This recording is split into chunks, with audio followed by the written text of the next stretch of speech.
날마다 마음을 같이하여 성전에 모이기를 힘쓰고 집에서 떡을 떼며 기쁨과 순전한 마음으로 음식을 먹고 하나님을 찬미하며 또 온 백성에게 칭송을 받으니 주께서 구원받는 사람을 날마다 더하게 하시니라. 아멘.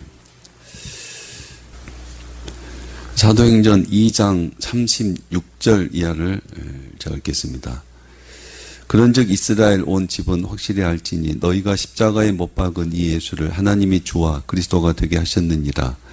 그들이 이 말을 듣고 마음에 찔려 베드로와 다른 사도들에게 물어 이르되 형제들아 우리가 어찌할꼬 하거늘 베드로가 이르되 너희가 회개하여 각각 예수 그리스도의 이름으로 세례를 받고 죄 사함을 받으라. 그리하면 성령의 선물을 받으리니. 회개하여 세례를 받으라 했고 세례를 받으면 성령의 선물을 주신다 했습니다. 세례는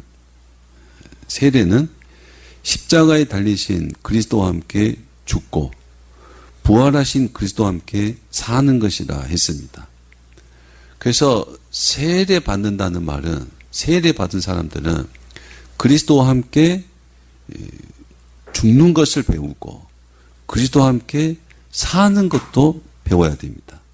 그래서 세례 받은 자들은 세례 받은 일회성으로 끝나는 것이 아니라 계속해서 세례 받은 자로 사는 것, 그리스도와 함께 사는 것을 배워야 됩니다. 그래서 계속해서 사도의 가르침을 듣습니다. 서로 교제하였고 성찬과 기도를 계속하였다 했습니다.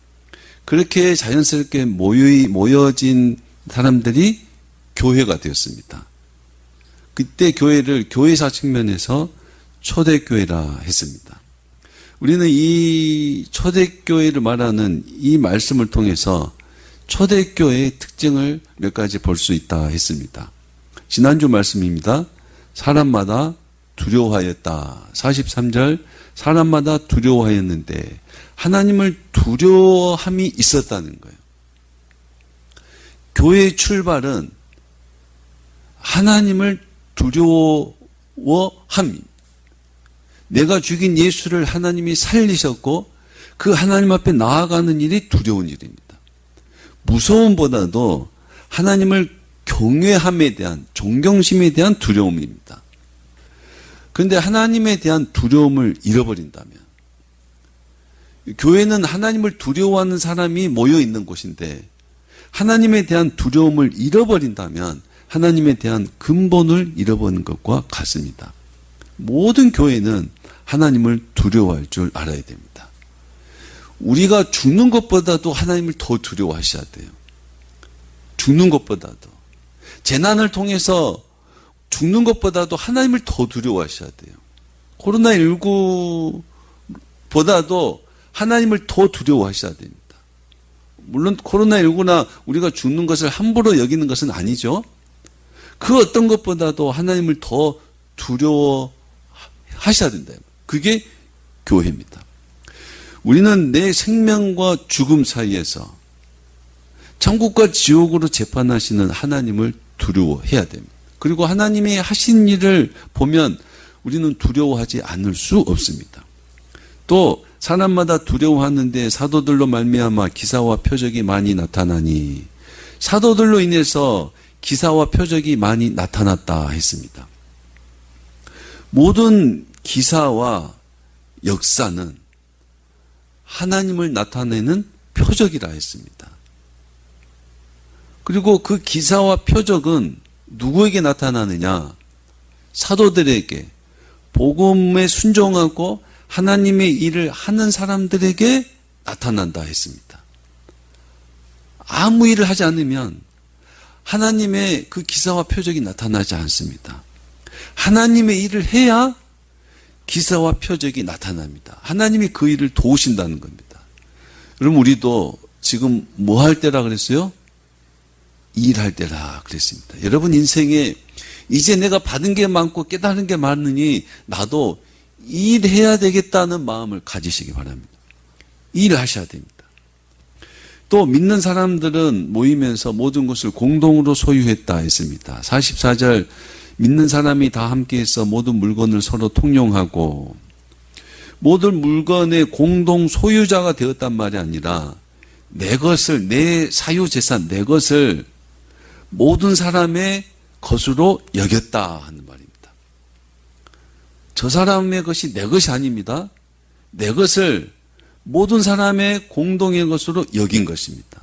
그래서 전에는 내 재산과 소유물을 내가 움켜쥐고 숨겨놓고 창고에 두었지만은 이젠 이것이 내 것이 아니라 모든 사람들의 것으로 생각하니까 이것을 팔아서 기꺼이 다른 사람에게 나누어 주는 삶이 된 것입니다. 하나님의 나라를 소유한 사람은 과거에 내가 움켜쥐었던 세상 나라를 팔아서 그 하나님의 나라를 위해 헌신하는 겁니다. 내가 정말 가장 중요한 것을 소유한 사람은 내가 전에 중요하게 여겼던 것이 중요하지 않아요. 그리고 그것들을 이제는 팔아서 다른 사람에게 나눠준 사람이 됐다는 겁니다. 그래서 기적과 표적이 나타났어요. 기적과 표적이 나타나자 사람들은 더 큰 기적을 일으키기 위해서 안달한 것이 아니라 기적과 표적이 나타나자 사람들은 하나님을 더 확신하고 하나님을 더 사랑하고 그래서 기적과 표적에 힘을 얻고 더욱더 복음의 삶, 나눔의 삶으로 전환할 수가 있었습니다. 여러분, 기적과 표적으로 하나님에 대한 확신은 또 다른 기적을 만드는 동력이 아닙니다. 기적을 통해서 하나님을 확신했어요. 야, 정말 하나님 살아계시는구나. 그러면 또 다른 기적을 만들 수 있겠구나. 이게 아니에요.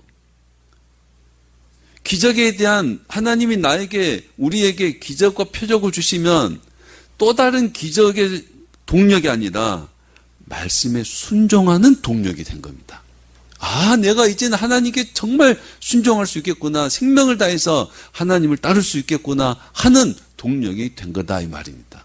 너무나 많은 경우에 하나님이 주시는 기적과 표적, 기사를 통해서 더 큰 기적, 더 많은 기사를 일으키려고 하는 것 때문에 사실상 신앙생활이 성숙하지 못하고 멈춰버리고 퇴보되었습니다.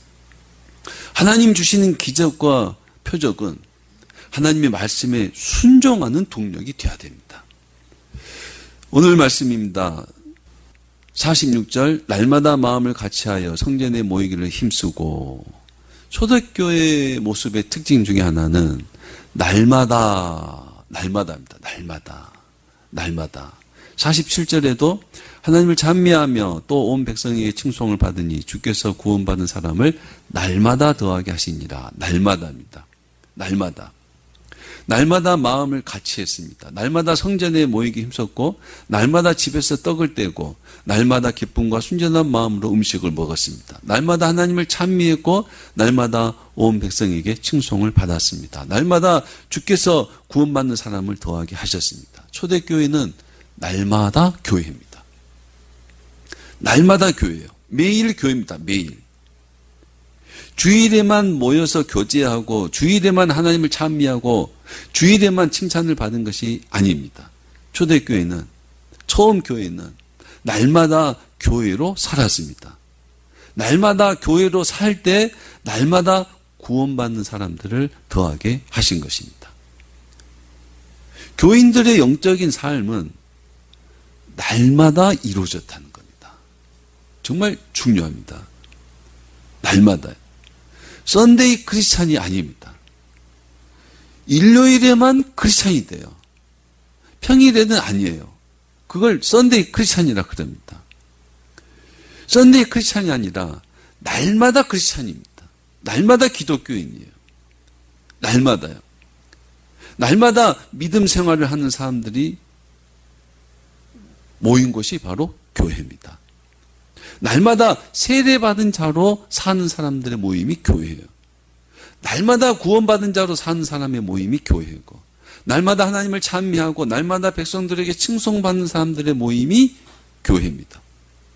주일에 한 번이 아닌 날마다 주를 찬양하고, 주일에 한 번이 아니라 날마다 말씀을 듣고, 날마다 말씀에 순종하고 날마다 그리스도의 피와 살을 생각하고 날마다 주님 뜻대로 살다가 오늘 교회로 모인 것입니다. 이 교회는 주일만 교회가 아니라 날마다 교회가 되셔야 돼요. 여러분 주일에만 하나님의 백성이에요? 날마다 하나님의 백성이에요? 날마다 하나님의 백성이기 때문에 날마다 하나님의 백성으로 살아야 된다는 거예요.